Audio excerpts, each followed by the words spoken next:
I am Melissa, 32 years old, was mindlessly scrolling through Facebook when my heart stopped.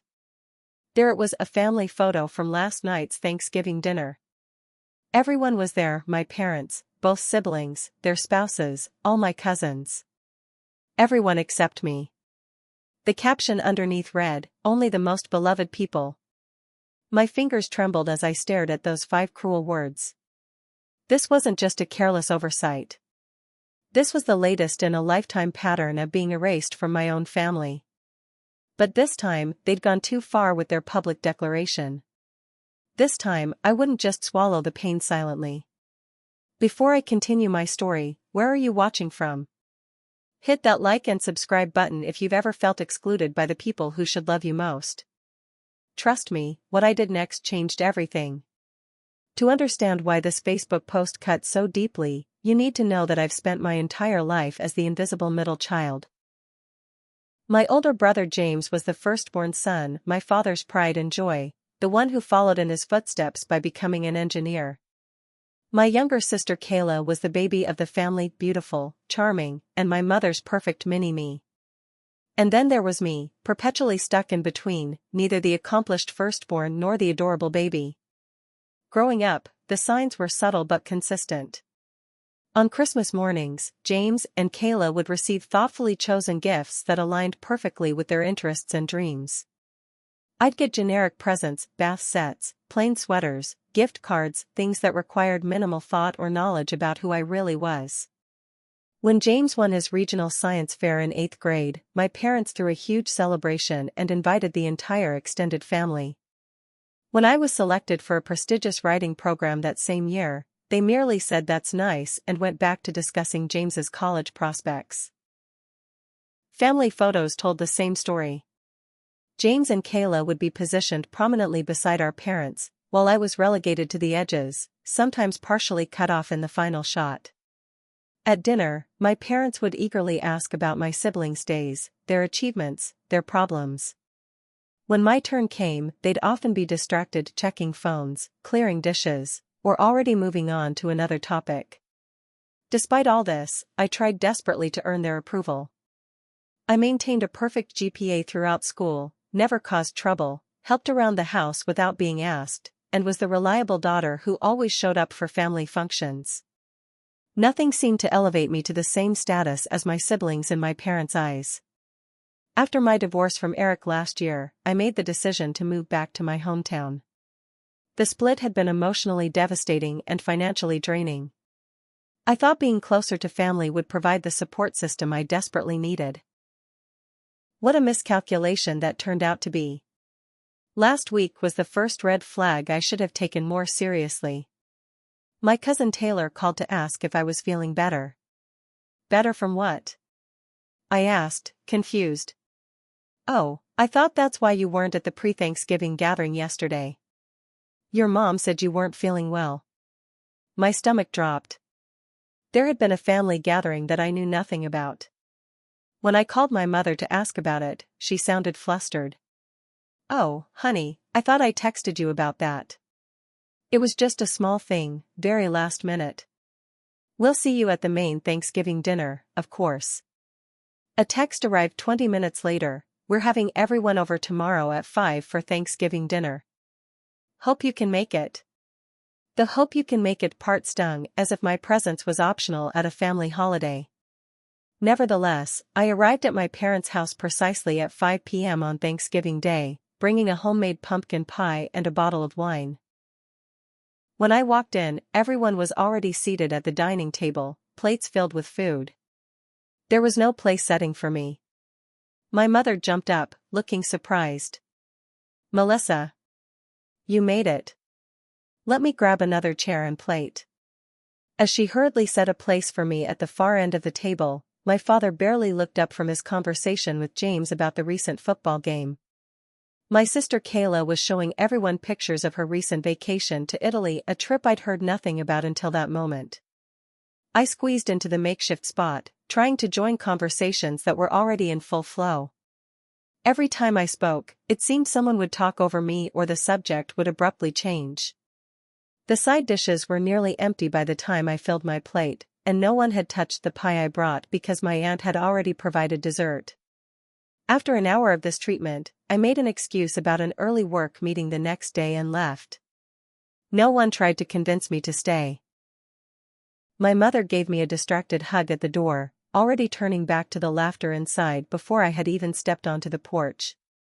That night, alone in my apartment, I scrolled through Facebook and saw it, the family photo taken right after I'd left, with that devastating caption, "Only the most beloved people." My mother had even added a comment, "Perfect family gathering with everyone we love most." I sat in the dark of my apartment, tears streaming down my face, as 32 years of being the family outsider crystallized into perfect clarity. This wasn't accidental. This wasn't in my head.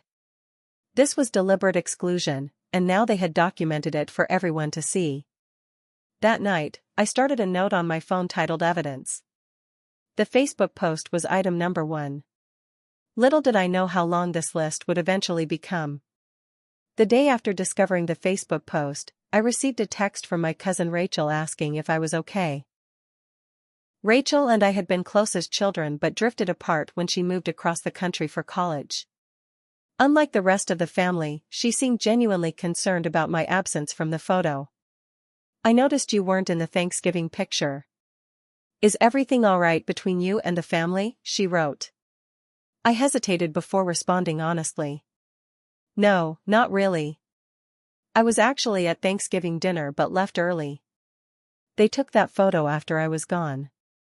Rachel suggested we catch up over video chat that weekend.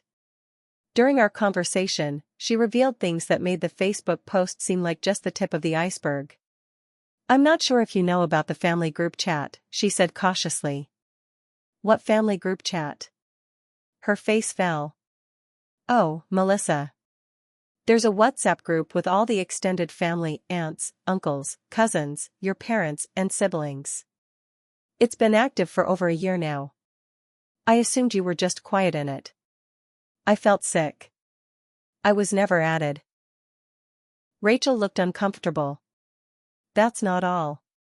There was a family trip to the lake house last summer. And a weekend in the mountains for your dad's birthday in March." Each revelation was like a physical blow. These weren't small gatherings I'd been excluded from, these were significant family events that no one had even mentioned to me. "There's something else you should know," Rachel continued reluctantly. "I've heard your parents have helped both James and Kayla financially in major ways. They gave James and his wife the down payment for their house. And they bought Kayla a new car when she got her promotion last year." This information was particularly painful. After my divorce, I had struggled tremendously with money. Eric had hidden significant debt during our marriage, and the legal fees had depleted my savings. I'd had to take out a personal loan just to make the security deposit on my apartment when I moved back to town. During that time, I'd asked my parents if I could stay with them temporarily while getting back on my feet.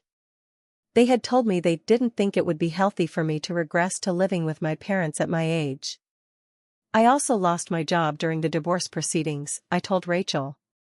"I had to skip meals to afford my medications. I called my parents crying about it, and my dad told me I needed to learn financial responsibility and that they weren't going to enable my poor planning." Rachel's expression was a mixture of shock and pity. "Melissa, that's horrible. Especially considering how generous they'd been with your siblings." Then she hesitated before adding, "There's one more thing you should know. Your mom has been talking about you to the family. About your divorce." "What about my divorce?" "She's been implying it was your fault. That you were too demanding, that you drove Eric away. She told my mom that you've always been difficult and attention-seeking." The betrayal cut deep. My divorce had happened because Eric had been having an affair with a coworker for over a year. When I discovered it, he had initially begged forgiveness, but ultimately decided to leave me for her. My parents knew this. I had sobbed the whole story to them over the phone when it happened. After my call with Rachel, I went to the storage unit where I kept boxes of belongings I hadn't yet unpacked after moving. I found my childhood photo albums and diaries. The evidence of my lifelong status as the family outsider was painfully clear. In family vacation photos, I was often separated from the group or partially cut off at the edges. At my high school graduation, there were dozens of photos of my parents proudly standing with me. At James and Kayla's graduations, there were photos of the entire family celebrating together. My childhood diaries were even more revealing.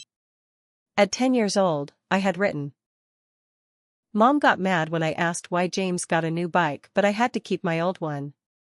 She said I was being jealous and ungrateful. But James broke his old bike on purpose. I take good care of my things.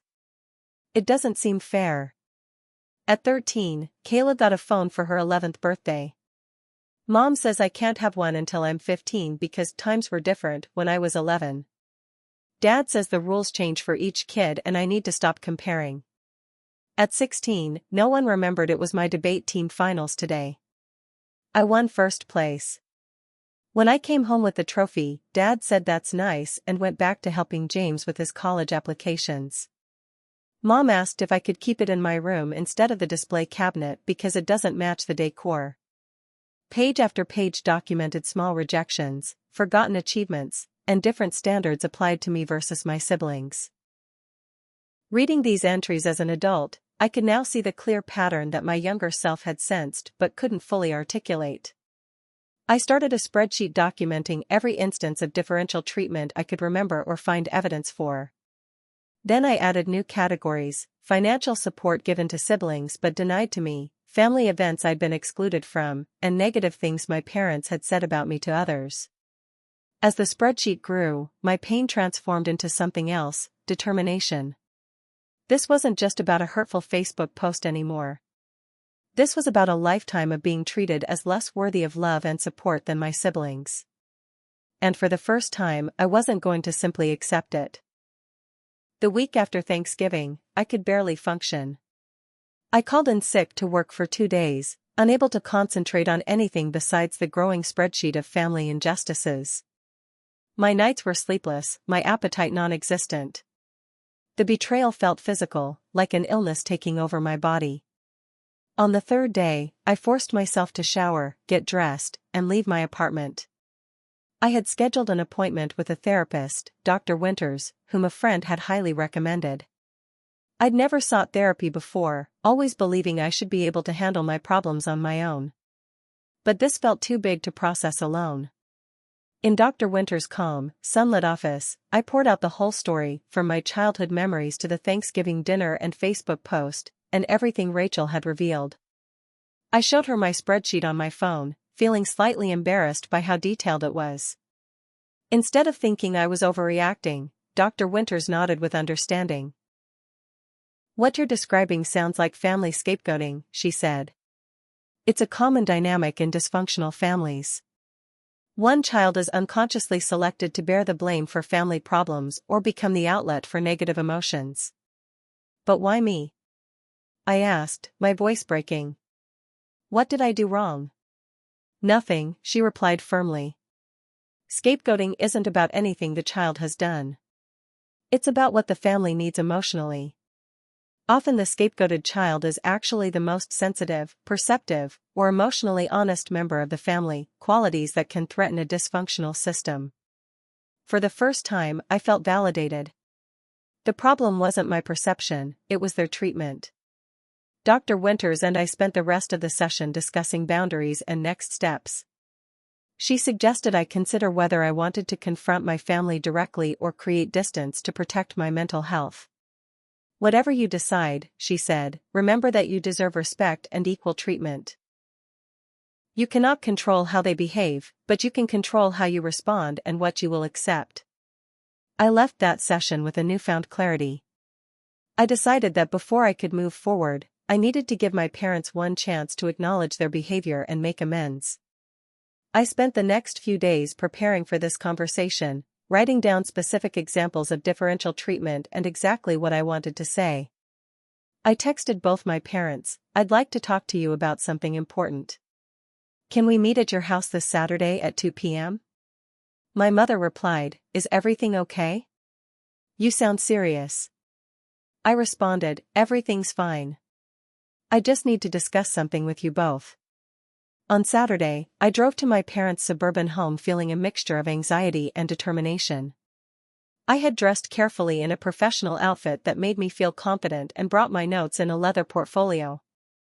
This wasn't going to be an emotional outburst but a calm presentation of facts. My parents were waiting in the living room, looking concerned. My father spoke first. "What's this about, Melissa? Your mother's been worried sick thinking something's happened to you." I took a deep breath. I want to talk about how I've been treated differently from James and Kayla throughout my life, and especially recently. My mother's expression immediately shifted from concern to defensiveness. "What are you talking about? We've always treated all our children the same." "That's not true, and I think you both know it." I opened my portfolio and began methodically going through my examples: the financial help given to my siblings but denied to me, the family events I wasn't invited to, the group chat I was excluded from, and finally, the Facebook post. "Do you understand how hurtful it was to see that photo with the caption 'Only the most beloved people' when I had been at that dinner just hours before?" I asked, maintaining eye contact with both of them. My father shifted uncomfortably. "That was just a caption, Melissa. You're reading too much into it. Your mother didn't mean anything by it." "It's not just the caption," I persisted. "It's a pattern. And it's not just about feelings. You've actively provided financial and emotional support to James and Kayla that you've withheld from me." My mother's eyes welled with tears. "How could you accuse us of such things? After all we've done for you. We paid for your college, we helped with your wedding. You did the same for James and Kayla," I pointed out. "But when I was going through my divorce and lost my job, you told me I needed to learn financial responsibility while simultaneously giving James money for a house down payment."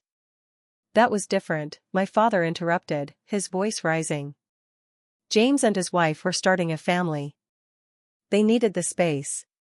Your situation was temporary. And Kayla's new car? Was that a necessity too?" My father stood up, anger now evident on his face. "I don't like your tone, young lady. After all we've done for you, this is how you repay us? With accusations and spreadsheets? This is exactly the kind of dramatic behavior that's always been your problem." There it was, the deflection I'd expected but still hoped wouldn't come. Rather than addressing my concerns, they were making me the problem for bringing them up. "I'm not being dramatic," I said steadily. "I'm asking for equal treatment and an acknowledgement of how your actions have hurt me." My mother was fully crying now, which had always been her most effective tool for shutting down uncomfortable conversations. "I can't believe you'd attack us like this. We've always loved you just as much as your brother and sister. Then why wasn't I added to the family group chat? Why wasn't I invited to Dad's birthday weekend? Why have you been telling family members that my divorce was my fault when you know that's not true?" My father's face reddened. "Who's been telling you these things? Rachel? She's always been a troublemaker." The conversation continued in this vein for another hour. Every specific example I raised was met with denial, deflection, or an attempt to make me feel guilty for bringing it up. By the end, I was emotionally exhausted, and nothing had been resolved. As I was leaving, my mother tried to hug me. "Let's just forget this happened, honey. Come over for dinner next week and we can start fresh." I stepped back. "No, Mom. I can't pretend this conversation didn't happen. I need time to think about what kind of relationship I want with you both going forward." That evening, both James and Kayla called me within an hour of each other. It was clear my parents had immediately contacted them with their version of events. "What's this about you attacking Mom and Dad with a list of grievances?" James asked accusingly. "Mom's really upset." "Did you really make Mom cry?" Kayla demanded. "Dad says you basically called them bad parents." Neither of them had heard my side of the story, yet both had already taken our parents' perspective. It was the family dynamic playing out exactly as it always had: me on the outside, everyone else united against me. After those calls, I sat on my couch feeling defeated. The direct approach had failed spectacularly. Not only had my parents refused to acknowledge their behavior, but they had also quickly mobilized my siblings against me. The family had closed ranks, making me the problem for speaking up rather than addressing the underlying issues. I realized I needed a different strategy. If presenting evidence privately led nowhere, perhaps accountability needed to be more public. And I needed to gather more substantial evidence of the pattern I'd experienced my entire life. That night, I started researching family scapegoating more deeply and looking into legal questions about family inheritance and property. If my parents had been giving significant financial assistance to my siblings while denying me the same support, I wanted to understand if there were any legal implications. This wasn't about money itself, it was about equal treatment and acknowledgement of the injustice. Little did I know that an unexpected ally was about to enter the picture, bringing revelations that would change everything. 3 days after the disastrous confrontation with my parents, I received a text from an unexpected source, my Aunt Judith, my father's older sister. We had never been particularly close, as she lived across the country and visited only occasionally for major family events. "Melissa, I heard about your conversation with your parents. I'd like to talk to you about it, if you're willing. I'm in town for the week." I was surprised but agreed to meet her at a small cafe downtown, far from my parents' neighborhood where we might be seen together. When I arrived, Aunt Judith was already seated in a quiet corner booth. She looked more like my father than I'd ever noticed before, the same serious eyes and strong jawline, but there was a warmth in her expression that my father rarely displayed. After we ordered coffee, she got straight to the point. "Your parents called me, very upset about your visit. They said you accused them of favoritism and unfair treatment." I tensed, preparing for another lecture about respecting my parents and not causing family drama. But what she said next completely surprised me. "I believe you, Melissa. And there are things about our family that you should know." Over the next 2 hours, Aunt Judith revealed a family history I had never been privy to. She explained that she had experienced similar treatment from her own parents, my grandparents, particularly from my grandmother. "Your father was the golden child, and I was the scapegoat," she explained, using the exact term Dr. Winters had introduced me to. "Nothing I did was ever good enough. Your grandfather tried to balance things out when he could, but my mother dominated the family dynamics." Aunt Judith described a childhood eerily similar to mine: achievements ignored, needs dismissed, constant comparison to her perfect younger brother. "The hardest part to accept," she said, "is that your father is repeating the exact pattern with you that he witnessed with me. He knows how painful it was for me, yet he's recreating it in his own family." I had never considered this generational aspect before. But why? If he saw how unfair it was to you, why would he do the same thing? "Because it's what he knows," she replied sadly. "Dysfunctional family patterns repeat unless someone consciously breaks the cycle. Your father benefited from being the favorite, and on some level, he's comfortable with that system. It worked for him." As painful as this insight was, it helped me understand that my situation wasn't unique or my fault. Then Aunt Judith dropped another bombshell. "There's something else you should know. When your grandfather died 5 years ago, he left specific items to each grandchild in his will. He was very deliberate about this, having seen how your grandmother and your father had treated you. My grandfather and I had always had a special bond. He had attended my debate competitions when my parents couldn't be bothered. He had displayed my writing awards proudly in his study. His death had been extremely difficult for me." "What items?" I asked. Aunt Judith pulled out her phone and showed me photos. "His collection of first edition books, which he knew you loved. His antique writing desk where you used to sit and write stories when you visited. And a specific investment account he had set up for you with a note that it was to help you pursue your passion for writing when you were ready." I stared at the photos in shock. I never received any of these things. I got a generic card from the lawyer saying Grandpa had left his estate to his children, and anything for the grandchildren would be distributed by our parents. "That's what I suspected," Aunt Judith said grimly. "I was the executor of his estate, but I had to travel abroad for work immediately after the funeral. Your father offered to handle the distribution of the personal items while I was gone. When I returned and asked, he assured me everything had been distributed according to the will. Where are these things now? I asked, a new anger building inside me. The books are in your parents' library. I saw them there last time I visited. The desk is in your father's home office. He told everyone your grandfather wanted him to have it for sentimental reasons. As for the investment account. She hesitated. I don't know what happened to those funds. They should have been transferred to you directly. Aunt Judith reached across the table and took my hand. I'm so sorry, Melissa. I should have followed up more diligently. I failed you. You didn't know, I reassured her, though my mind was reeling with this new betrayal. But why are you telling me this now? Because I've spent too many years in silence watching history repeat itself, she said firmly. When your parents called me about your confrontation, something finally broke in me. I realized I'd been complicit by not speaking up. I don't want you to spend your life like I did, always doubting yourself, always seeking approval that never comes. Before we parted, Aunt Judith offered to help me reclaim what was rightfully mine and to support me in holding my parents accountable for their treatment of me. What they've done, the emotional abuse, the exclusion, the withholding of your inheritance, it's not okay, Melissa. And it's not your fault. We developed a two-part plan. First, we would gather documentation about my grandfather's will and the items that should have come to me. Aunt Judith still had copies of the original will and executor documents.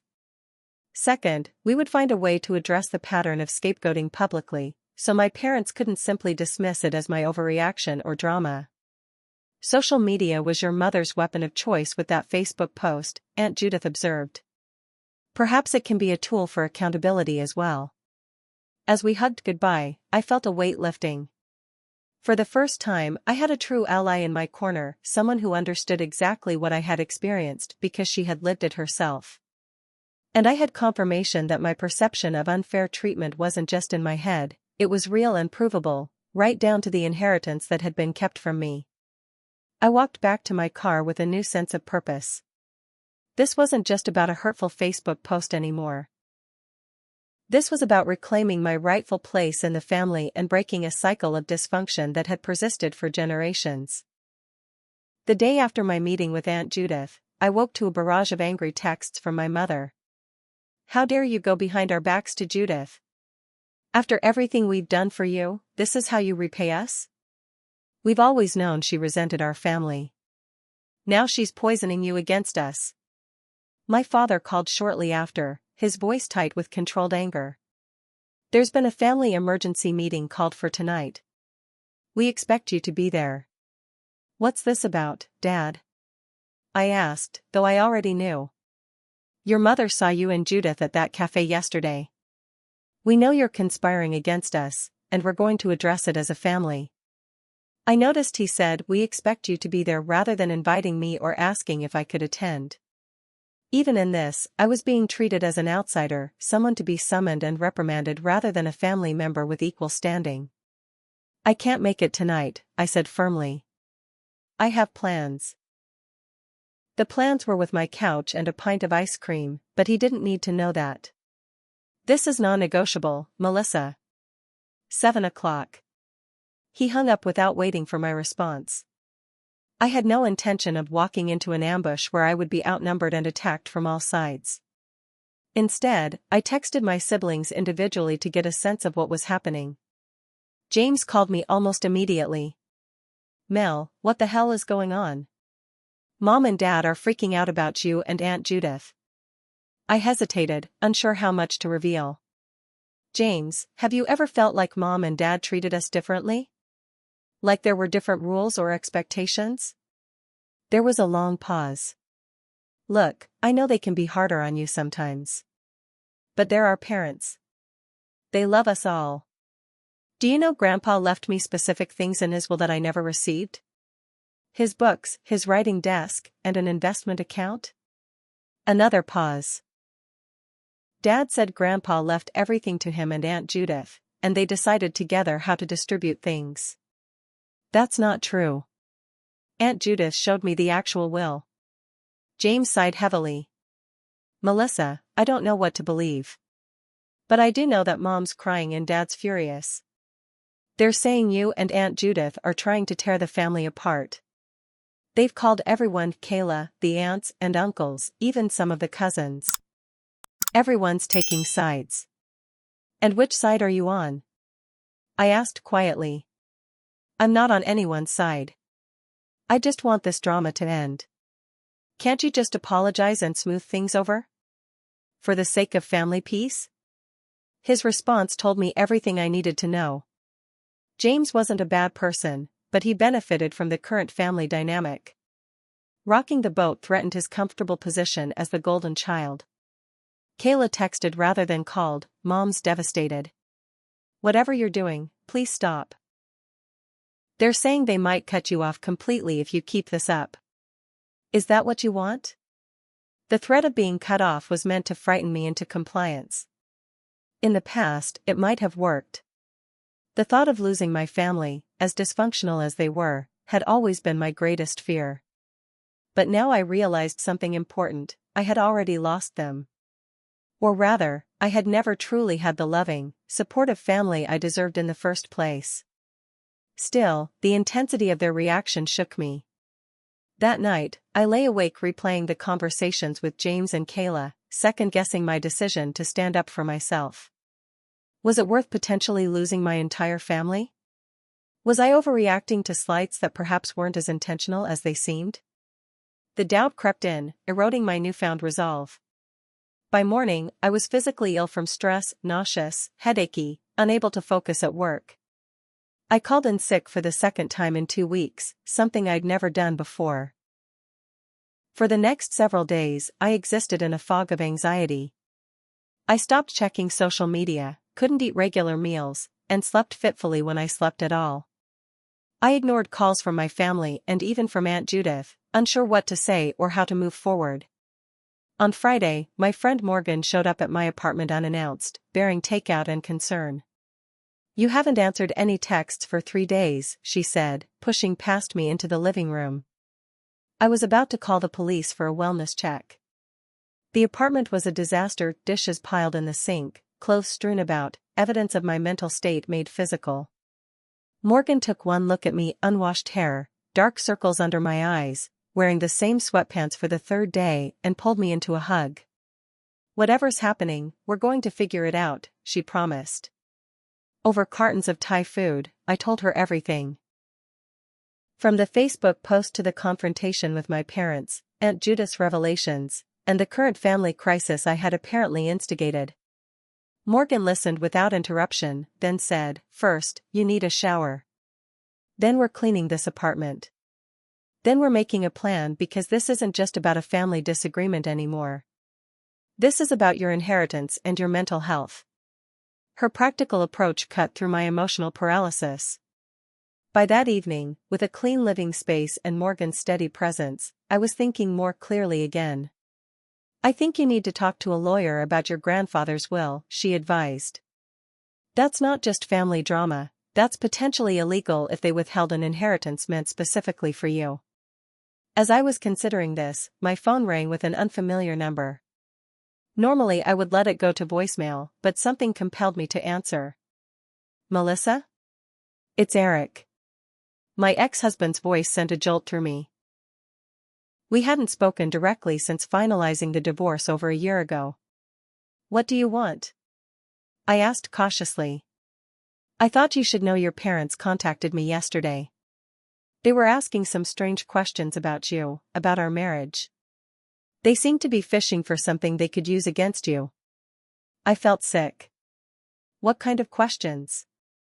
"They wanted to know if you'd ever been unstable or made up stories. They asked if I had any documentation of you being unreasonable during our marriage or the divorce." Despite everything Eric had put me through with his affair and the divorce, he sounded genuinely uncomfortable with my parents' behavior. I told them I had nothing to say to them and that they should talk to you directly. It felt wrong. Like they were trying to build some kind of case against you. After thanking him for the warning and ending the call, I sat in stunned silence. My parents had contacted my ex-husband. The man who had betrayed and hurt me deeply, looking for ammunition to discredit me. This went beyond normal family dysfunction into something truly toxic. Morgan, who had heard my side of the conversation, looked appalled.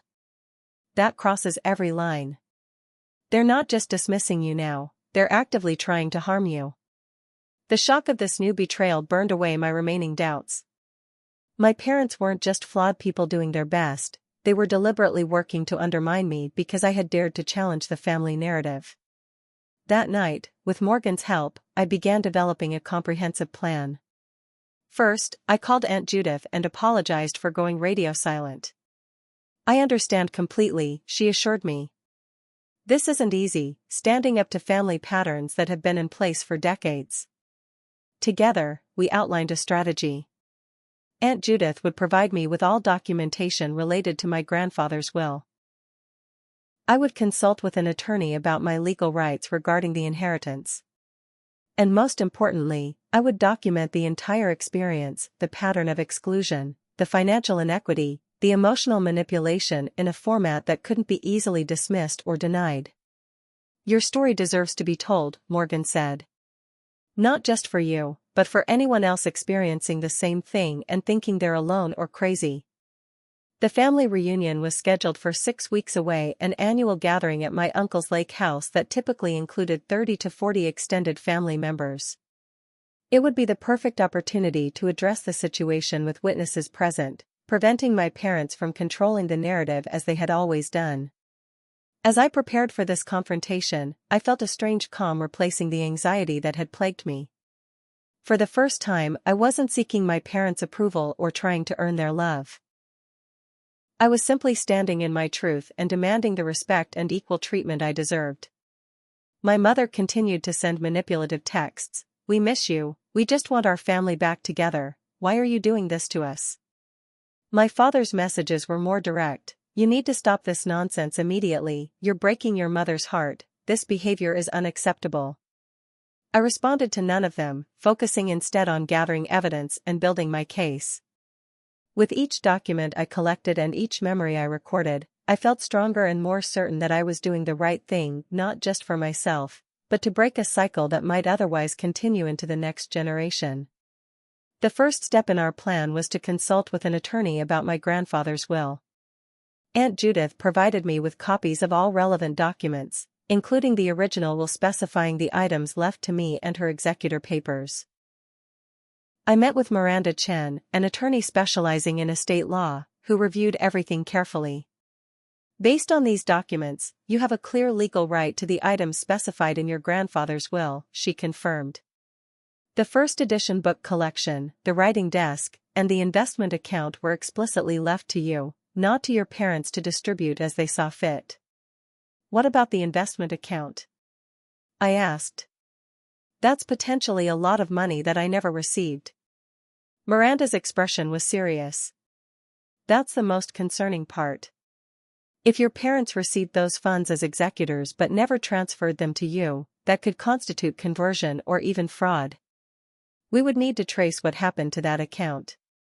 She helped me draft a formal letter to my parents demanding the return of the specified items and an accounting of the investment funds. The letter was professional and legally sound, avoiding emotional language while clearly outlining the potential consequences if they failed to comply. "This isn't about punishing them," I told Miranda. "It's about justice and setting boundaries." "I understand," she replied. "But be prepared, when people are confronted with their wrongdoing, especially family members, they often react with anger and denial before acceptance, if acceptance comes at all." She was right. Within hours of the letter being delivered, my phone exploded with calls and texts. My father left a voicemail practically shouting, "What the hell is this, Melissa? A lawyer's letter? You're threatening legal action against your own parents? This is absolutely unacceptable." My mother's approach was more emotional. "How could you do this to us? After everything we've given you? This will destroy the family." I didn't respond to either message, following Miranda's advice to let the letter stand on its own and give them time to process it properly. Meanwhile, I began the second phase of our plan, documenting my experience publicly. I created a private blog titled Family Scapegoating, My Story, and began writing detailed accounts of my experiences, supported by evidence where possible, screenshots of text messages, copies of emails, family photos showing the pattern of exclusion, entries from my childhood diaries. I didn't publish it immediately. Instead, I shared the draft with Dr. Winters to ensure I was presenting my story in a way that was honest but not vindictive, and with Miranda to confirm I wasn't writing anything legally problematic. "This is powerful," Dr. Winters commented after reading it. "And it's important work, not just for your healing but potentially for others experiencing similar family dynamics." With their feedback incorporated, I launched the blog and shared it on my personal social media accounts with a simple message. "This is my story. It's been difficult to write, but it's time for the truth to be told. If you've experienced something similar, you're not alone." I had expected some support from close friends, but I was unprepared for the overwhelming response. Within 24 hours, the post had been shared hundreds of times, and my inbox was flooded with messages from people thanking me for giving voice to experiences they thought were unique to them. More surprisingly, several extended family members reached out privately with their own stories of witnessing my parents' treatment of me over the years. My cousin Taylor wrote, "I've always noticed how differently your parents treat you, but I never knew what to say or do. I'm sorry I didn't speak up sooner." My mother's sister, Aunt Patricia, whom I'd always perceived as firmly in my mother's camp, sent a long email. "I've watched your mother repeat patterns from our own childhood, favoring James and Kayla the way our mother favored her. I've tried to talk to her about it over the years, but she always denied it. Your courage in speaking out has made me reflect on my own silence and complicity. Old family friends, neighbors, even my elementary school teacher Mrs. Rodriguez reached out with supportive messages and their own observations of the family dynamic. I remember your parents missing your award ceremony in 5th grade, Mrs. Rodriguez wrote. You were so brilliant and had worked so hard on that science project. I never understood why they weren't there to see you receive that blue ribbon." Each message validated my experience and strengthened my resolve. This wasn't just in my head. Others had seen it too but, like me, had been caught in the family system that normalized the unequal treatment. As the blog gained traction in our community, my parents' approach shifted from angry demands to panicked damage control. My father called with a markedly different tone. "Melissa, we need to talk about this misunderstanding. Whatever you think happened with your grandfather's will, I'm sure we can clear it up. Why don't you come over for dinner this weekend? Just the family, no lawyers needed." It was the first time he'd invited rather than commanded, but I recognized the attempt to pull me back into private negotiations where they could control the narrative. "I think it's best if we communicate through our attorneys for now, Dad," I replied calmly. "Once the items from Grandpa's will have been returned and accounted for, we can discuss moving forward as a family." My mother tried a different approach, showing up at my workplace with tears in her eyes, creating a scene that forced me to take her to lunch just to avoid office drama. "We've always loved you so much," she insisted across the restaurant table. "I don't understand why you're doing this. We gave you everything we could." "That's the problem, Mom," I said gently. "You gave James and Kayla more love, more support, more opportunities, more financial help. And when I tried to talk to you about it privately, you dismissed me and rallied the family against me." "That's not true," she protested. "We've always treated all our children equally." I pulled out my phone and showed her a photo Aunt Judith had sent me, my father using Grandpa's writing desk, the one specifically left to me in the will. "Then why is Dad using the desk Grandpa left to me? Why did I never receive the investment account meant to support my writing? Why was I excluded from the family group chat, Dad's birthday trip, and so many other family events?" She had no answer, just more tears and accusations that I was being cruel and unfair. A week before the family reunion, I received an unexpected call from James. His tone was hesitant, unlike his usual confident manner. "I've been reading your blog," he said. And talking to Aunt Judith.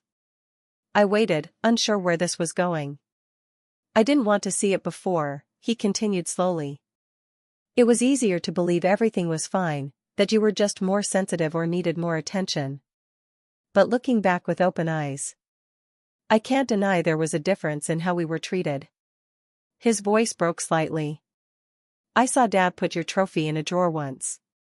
You'd won that national essay contest in high school, remember? You were so proud. Later, I overheard him tell Mom it wasn't worth displaying because anyone can write a good essay with enough tries. But when I won the regional engineering competition, they framed the certificate and put it in the living room. This admission from James, the golden child who had benefited most from the family dynamic, was profoundly validating. We talked for nearly 2 hours, with him sharing more memories of differential treatment he had witnessed but never acknowledged. I can't stand with them on this, Mel, he said finally. What they did with Grandpa's will alone is indefensible. And the pattern goes back as far as I can remember. I should have spoken up sooner. You were a child too, I reminded him. We were all playing the roles we were assigned. James offered to help by providing additional evidence: emails, text conversations with our parents about financial assistance he'd received, photos and videos from family events I'd been excluded from. I'll be at the reunion, he promised. And this time I'll stand with you. With James's unexpected support, the final piece fell into place. I was no longer facing my parents alone. I had Aunt Judith, who understood from her own experience. I had evidence and legal backing from Miranda. I had validation from extended family and community members. And now I had an ally from within the immediate family core. The day before the reunion, I met with Dr. Winters for a final session to prepare emotionally. Remember, your goal isn't to punish or humiliate your parents, she advised.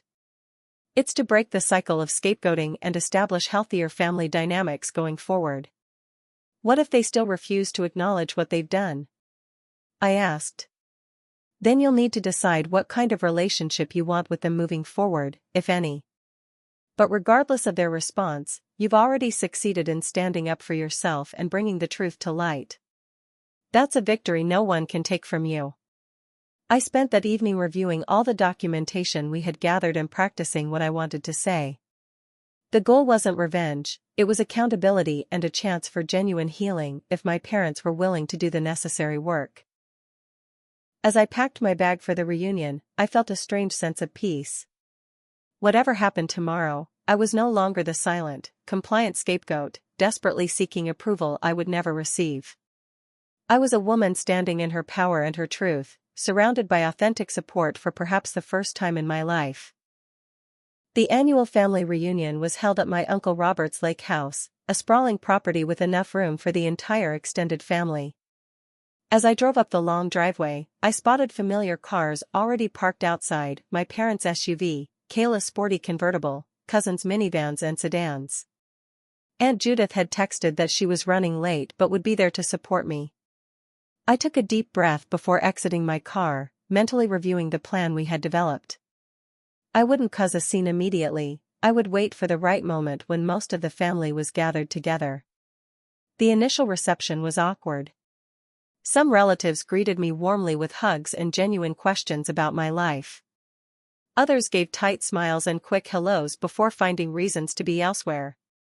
My mother approached with her arms outstretched as if nothing had happened, while my father remained across the room, pretending to be deeply engaged in conversation with my uncle. "Melissa, darling. We're so glad you came," my mother gushed, loud enough for others to hear. I accepted her hug briefly but stepped back before she could maintain the facade of perfect mother-daughter relations. "Hello, Mom." "Dad," I added with a nod in his direction. James approached, giving me a supportive squeeze on the shoulder as he passed. We had agreed he would act normally until our planned moment, not wanting to tip off our parents that he had switched allegiances. The afternoon progressed with the usual reunion activities: a potluck lunch on the deck overlooking the lake, cousins swimming off the dock, aunts and uncles catching up on family news. I participated minimally, waiting for Aunt Judith to arrive and for the right moment to address the family. Around 4 p.m., Uncle Robert called everyone to the main deck for the traditional family photo and announcements. It was the perfect opportunity. Everyone gathered in one place, relaxed after a day of socializing. Aunt Judith had arrived just minutes before, slipping in quietly and positioning herself near the edge of the group. She caught my eye and gave a subtle nod. James moved to stand near me, another silent signal of support. After Uncle Robert had taken the group photo and made a few announcements about upcoming family events, I stepped forward. "I'd like to say something to everyone, if I may." A hush fell over the gathering. My mother's smile froze, and my father straightened, his expression darkening. "Melissa, this isn't the time or place," he said firmly. "Actually, it's exactly the right time and place," I replied, my voice steady. "Because what I need to say concerns our entire family, not just us." Before he could object further, I addressed the group. "Many of you have probably heard rumors or received calls about the situation between me and my parents. Some of you have reached out after reading my blog. I think it's important that everyone hears directly from me what this is about." I pulled out a small portfolio containing copies of the key documents we had gathered. For as long as I can remember, I've been treated differently from my siblings. Not just with less affection or attention, but in concrete, measurable ways. I began methodically presenting examples, keeping my tone calm and factual rather than accusatory. I described being excluded from family events, the different standards applied to me versus my siblings, the financial support given to them but denied to me during times of genuine need.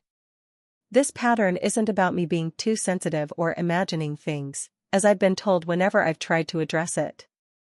It's documented and has been witnessed by many of you in this room. Several relatives nodded, though others looked uncomfortable. But what brought this to a head recently was discovering that my grandfather left specific items to me in his will that I never received. Items that are currently in my parents' possession. I held up a copy of the relevant page from my grandfather's will, highlighted to show the bequests in my name. "This writing desk," I said, "which Dad is currently using in his home office. This collection of first editions, which sits in their library. And an investment account specifically designated to support my writing career." The murmurs among the family grew louder. My father stepped forward, his face flushed with anger. "This is outrageous. You're twisting things to make us look bad. Your grandfather left his estate to his children. Any distribution to grandchildren was at our discretion." "That's not true, Richard," Aunt Judith said, moving to stand beside me. "As the executor of our father's estate, I can confirm that Melissa's grandfather made specific bequests to her that were never fulfilled." She held up her own copy of the will and executor documents. "I have the original papers right here. These items weren't left to your discretion. They were left directly to Melissa." My mother burst into tears, a familiar tactic that had always worked to shift focus from uncomfortable truths to her distress. "How can you both do this to us? In front of everyone? This is a private family matter. It became public when you excluded me from the family photo and captioned it 'Only the most beloved people,'" I responded calmly. "It became public when you told relatives my divorce was my fault when you knew Eric had an affair. It became public when you created a family group chat that included everyone except me." My cousin Rachel spoke up from the back of the group. "That's true." I was shocked when I realized Melissa wasn't in the chat. It seemed deliberately cruel. More relatives began to speak, sharing their own observations of how I had been treated differently over the years. Not everyone spoke up, some remained loyal to my parents or simply uncomfortable with the conflict, but enough voices joined mine that the pattern became undeniable. Throughout this, my father's expression had shifted from anger to a strange blend of defiance and defeat. My mother had moved from dramatic tears to silent withdrawal, her usual tactics failing to control the situation. Finally, James stepped forward to stand on my other side. "Mom, Dad, I've witnessed this my entire life too. I benefited from it, so I didn't question it. You helped me with a down payment for my house while telling Melissa she needed to learn financial responsibility when she needed help after her divorce. You included me in every family event while forgetting to invite her. You praised my accomplishments while dismissing hers. My mother looked genuinely shocked at James's betrayal. James, how can you say such things? We've always treated you all equally. No, Mom. You haven't. And I have emails, texts, and bank statements that prove it. My father, seeing that his position was becoming untenable, finally switched tactics. Perhaps, he said slowly, there have been misunderstandings. Times when our actions might have seemed unequal. That was never our intention. It was the closest thing to an admission I had ever heard from him, though he was still framing it as a perception problem rather than acknowledging their behavior.